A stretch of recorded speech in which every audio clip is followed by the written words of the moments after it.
Bose, salah satu brand audio yang kualitas produknya udah nggak diraguin lagi. Mulai dari TWS sampai audio kendaraan. Sayang aja, dia belum jualan buat set sound dangdut nih. Hahaha, canda ding. Gue salah satu fansnya dan kebetulan juga pakai buat audio PC desktop gue. Dan di video kali ini gue mau bahas wearable audio tools yang bisa nambah ketampanan. Ini dia Bose Frames.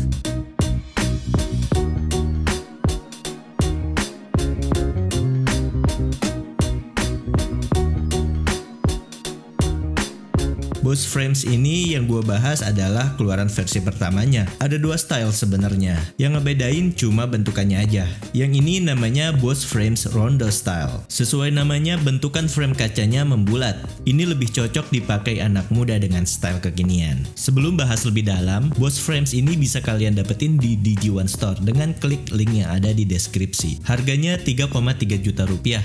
Kira-kira worth it nggak ya? Yuk kita bahas lagi. Audionya sendiri terletak pada temples atau gagangnya, yang bikin bagian gagangnya ini kelihatan jadi lebih tebal daripada kacamata pada umumnya. Meski banyak komponen pada gagangnya, tapi ketika gue pakai kacamata ini terasa ringan dan nggak bikin pegel. Kesan pertama gue di 5 menit pertama pakai Bose Frames ini agak aneh, karena sensasi baru dengerin musik yang biasanya pakai headphone atau TWS. Setelah itu langsung terbiasa dan enjoying the beats. Navigasinya cuma punya satu tombol yang fungsinya udah sangat umum. Tekan sekali buat play atau pause, 2 kali untuk next, dan 3 kali buat previous music, dan tekan lama untuk Siri atau Google Assistant. Tapi ada tambahan fungsi baru setelah adanya update firmware nih guys. Sekarang bisa kecilin atau gedein volume dengan tekan dan tahan tombolnya. Terus gerakin kepala ke kanan untuk besarin atau ke kiri untuk ngecilin, dan lepas tombolnya ketika volume udah sesuai dengan yang diinginkan. Kualitas audionya sendiri khas Bose banget ya, dengan bass yang dominan, punchy, bulat, dan punya detail yang enak. Meski nggak langsung ke lubang telinga, suara yang dihasilkan tetap jelas terdengar, karena desain posisi audionya itu miring ke belakang dan nembak ke arah telinga.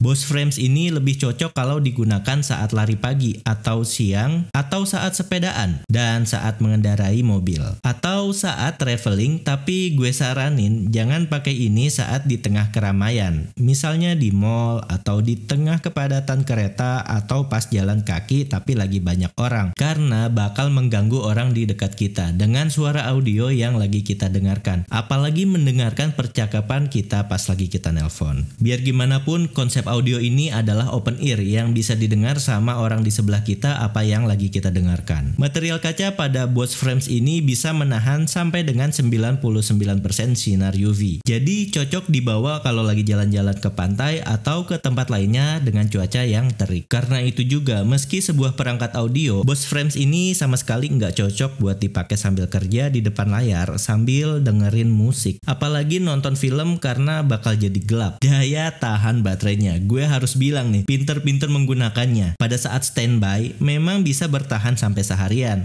tapi buat dipakai dengerin musik atau nelpon, ini bisa bertahan sampai sekitar 2 jaman aja. Dan waktu pengecasannya itu sekitar 1,5 jam dari 10% sampai penuh. Jadi kesimpulan gue tentang Bose Frames ini adalah, ini perangkat wearable audio yang sangat stylish abis. Bisa ningkatin ketampanan dan rasa pede dengan drastis. Jadi belilah jika mampu. Itu aja, sampai ketemu di video selanjutnya. Jangan lupa subscribe dan komen di kolom komentar jika ada yang ingin dibahas atau ditanya. Gue Didot, sampai ketemu di video selanjutnya. Assalamualaikum.